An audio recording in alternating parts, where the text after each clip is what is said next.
চলুন বন্ধুরা, 1 মিনিটে নাটোর সম্বন্ধে কিছু জেনে নেই। আর হ্যাঁ, আমার নাটোরবাসীর কাছে অবশ্যই রিকোয়েস্ট থাকবে ভিডিওটি শেয়ার করে সবাইকে দেখিয়ে দেওয়ার, জানিয়ে দেওয়ার।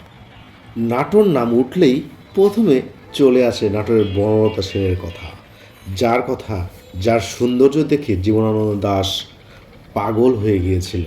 যাই হোক, নাটোরের অনেকগুলো সৌন্দর্যের মধ্যে নাটোরের বনলতা সেন মাত্র একটি। বাকি সৌন্দর্যের কথা অনেকেই হয়তো জানে না। আর এই জানার জন্য বা সৌন্দর্য দেখার জন্য চলে আসতে হবে নাটোরে।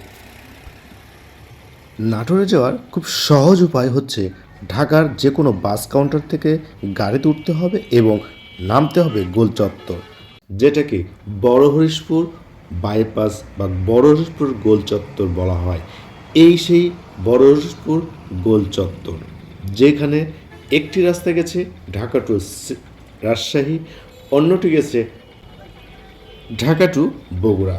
যাই হোক, নাটোরের এই গোল চত্বরটি, এখান থেকে যে কোনো জায়গায় যাওয়া যাবে এবং এই জায়গাটাকে কেন্দ্র করে কেউ যদি মনে করে নাটোরের সম্পূর্ণ সৌন্দর্যগুলো উপভোগ করবে, তাহলে এই লোকেশনে অবশ্যই আসতে হবে। বাই, ভালো থাকবে।